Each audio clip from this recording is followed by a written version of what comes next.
라이트 앤 딜라이트 말씀 묵상의 시간입니다.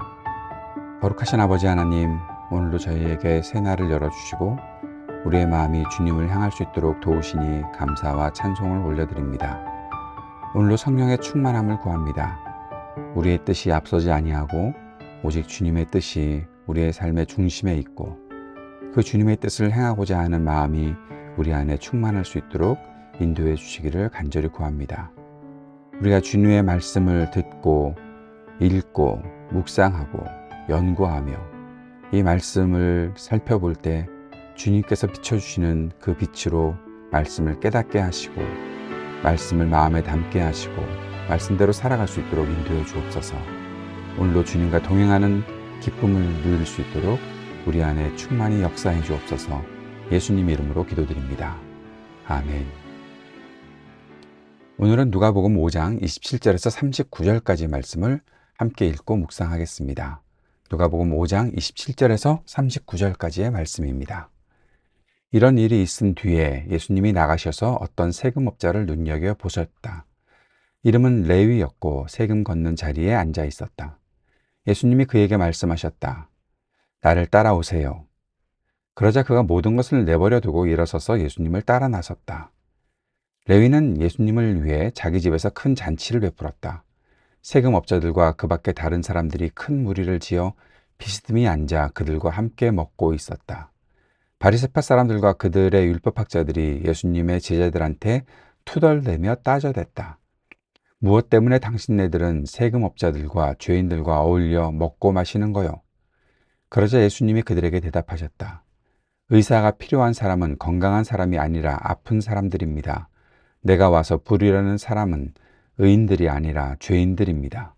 회개하도록 하려는 겁니다. 사람들이 예수님께 말했다. 요한의 제자들은 자주 금식하고 매달려 기도하며 바리새파 사람들의 제자들도 그렇게 합니다. 그런데 선생님의 제자들은 먹고 마셔야 되는군요. 예수님이 그들한테 말씀하셨다.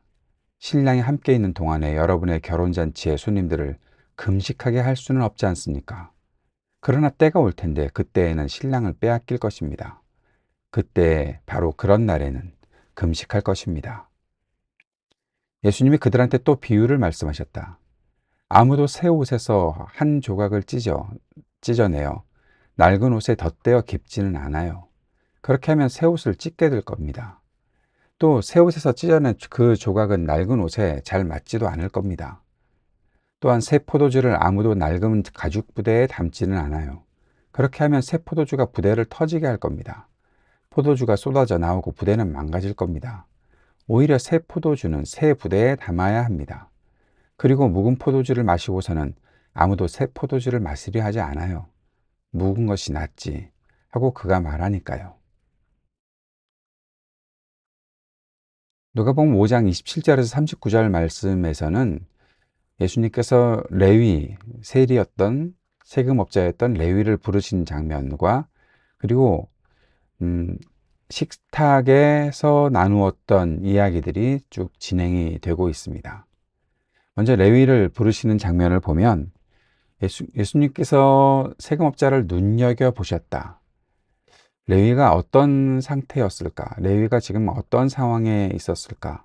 그의 마음은 어떠했을까? 여러 가지 생각이 드는 장면입니다. 예수님께서는 왜 레위를 눈여겨보셨을까요?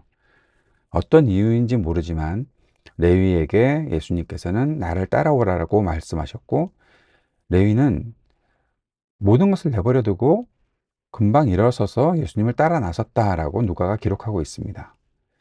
예수님께서 나를 따라오세요라고 하니까 금방 따라 나섰다. 레위의 마음은 어떠했을까? 그런데 여기서 또 한 가지 볼 수 있는 것은 레위가 예수님을 위해서 큰 잔치를 베풀었다는 거죠. 예수님을 따라 나선 그의 마음에 기쁨이 있었던 것이고 예수님께서 나를 따라오라고 하셨을 때 그가 고민 없이 예수님을 따라 나섰던 장면을 보면 레위의 마음속에 뭔가 갈망했던 것, 자신의 삶에서 좀 변화가 있어야 되겠다, 아니면 새로움이 있어야 되겠다, 아니면 벗어나고 싶다 등등의 마음이 있었던 것을 추측할 수 있습니다.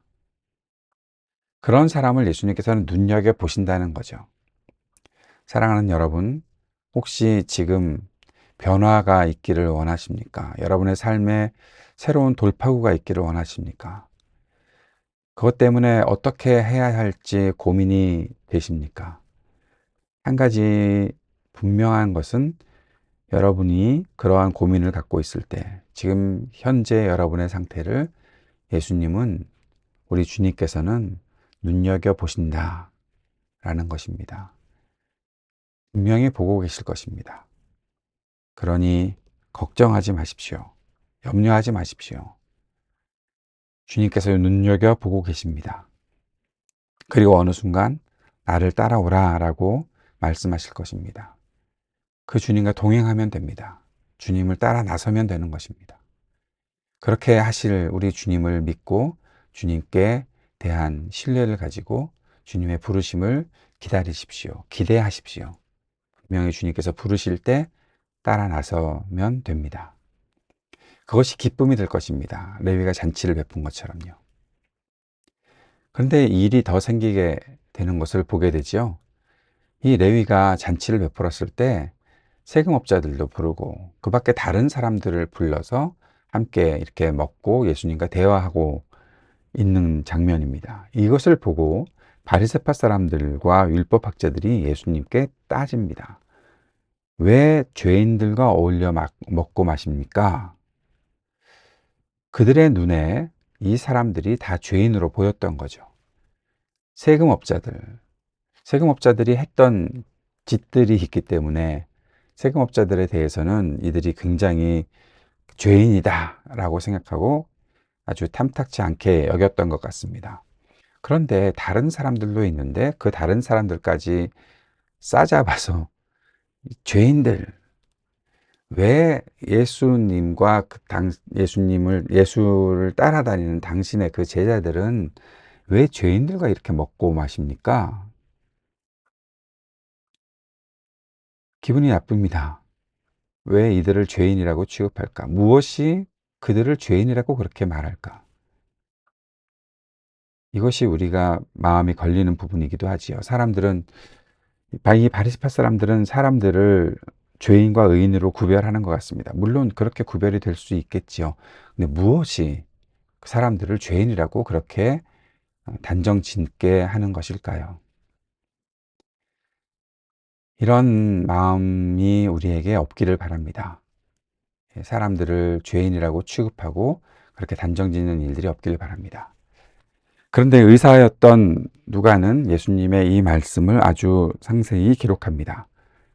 31절에 의사가 필요한 사람은 건강한 사람들이 아니라 아픈 사람들이다. 예수님께서 지금 만나시고 구원을 베푸시고 복음을 전하는 사람들은 의인들이 아니라 죄인들이다. 그들을 회개하고 하나님 나라에 초대하기 위해서 그렇게 하는 것이다. 예수님께서 말씀하신 것이죠. 사람들을 단정짓고 사람들을 판단하고 하는 일이 우리가 할 일은 아닙니다. 우리가 해야 할 일은 하나님 나라 복음을 가지고 사는 것이고 그 복음이 필요한 사람들을 가까이 하는 것입니다. 내가 구별된 삶을 살기 위해서 어떤 사람과도 상대하지 않고 죄인들로 여겨지는 사람 상대하지 않고 그렇게 지내겠다. 그것보다 하나님 나라 복음을 위해 내가 많은 사람들을 품을 수 있는 사람이 되겠다. 그러한 마음이 예수님을 따라 사는 사람의 모습이 아니겠나. 그런 생각을 해봅니다. 그러자 사람들이 예수님께 이렇게 말합니다. 요한과 바리새파 제자들은 다 금식하는데 당신들의 제자들은 먹고 마시기만 합니까? 왜 금식하느냐? 왜 금식하지 않느냐? 라고 말하는 거죠. 그때 예수님께서는 신랑이 이 결혼식 잔치에 함께 있는데 왜 금식을 하겠냐? 라고 말씀하시고 신랑을 빼앗기는 날엔 다 금식하게 될 거다라고 말씀하십니다. 금식은 무엇을 위해 필요한 겁니까? 금식은 자신의 의를 드러내기 위해서 필요한 것이 아닙니다. 금식은 하나님을 향한 갈망입니다. 왜 하나님을 갈망합니까? 이 땅에 공의와 긍휼이 나타나지 않기 때문에 그래서 금식하는 겁니다. 하나님 나라의 공의를 위해서 이 땅에 하나님 나라 의를 드러내기 위해서 금식하는 것이지 자신이 잘났다고 내가 이 정도 수준이 된다고 그렇게 자신을 나타내기 위해 금식하는 것이 아니라는 사실을 예수님께서는 말씀하고 있는 것이고, 이 말씀을 통해서 우리는 금식을 한 번 더 생각해 볼 수 있습니다. 그리고 예수님께서 그들에게 아주 중요한 비유를 말씀하십니다. 새 옷에서 한 조각을 찢어서 낡은 옷에 덧대어 깁지 않는다. 왜 새 옷을 찢느냐? 그리고 낡은 옷에 새 옷이 맞지 않다. 그 다음에 새 포도주. 새 포도주는 새 부대에 담아야 한다.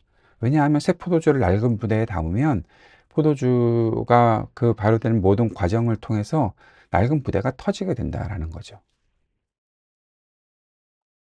새 것은 새 것과 어울리는 것이다. 새로운 것은 새로운 것에 담아내야 한다. 그런데 왜 자꾸 낡은 것, 묵은 것, 그것들을 가지고서 새 것을 담아내려 하느냐라는 말씀을 하시는 것입니다.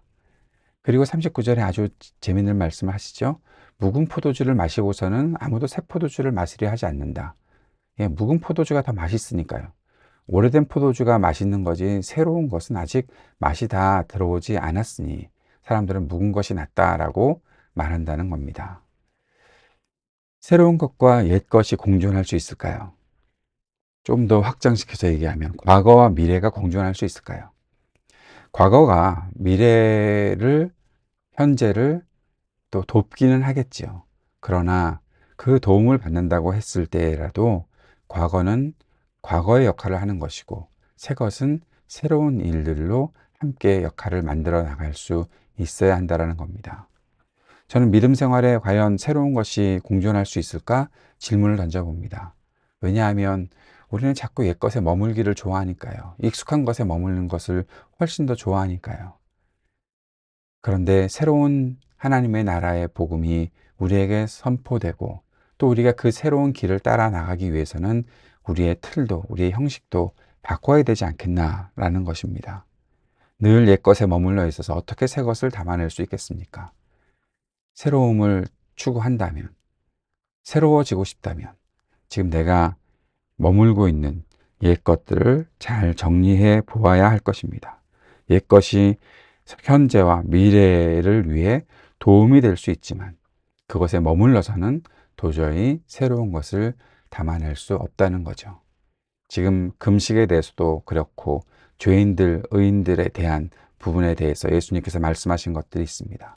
자신들의 사고방식과는 전혀 다른 가치, 그것들을 추구하도록, 그것들을 따라 살도록 하시는 예수님의 그 말씀이 왔을 때 우리의 모든 것들을 다시 한번 재점검하고 새 것을 받아들일 수 있는 그러한 나의 마음 자세뿐만 아니라 나의 모든 형식 또 내 행동 그것들이 있어야 하겠다라는 생각을 오늘 말씀을 통해서 해보게 됩니다.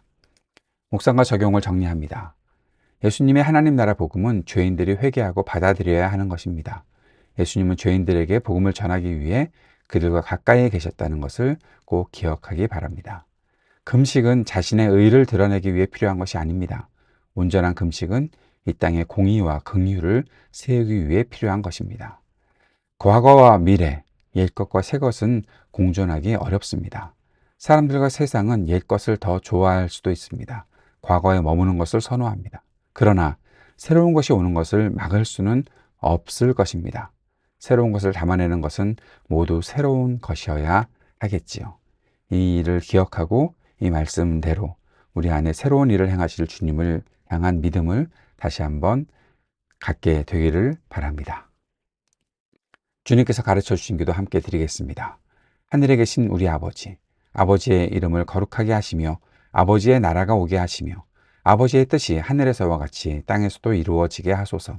오늘 우리에게 일용할 양식을 주시고 우리가 우리에게 잘못한 사람을 용서하여 준 것 같이 우리 죄를 용서하여 주시고 우리를 시험에 빠지지 않게 하시고 악에서 구하소서. 나라와 권능과 영광이 영원히 아버지의 것입니다.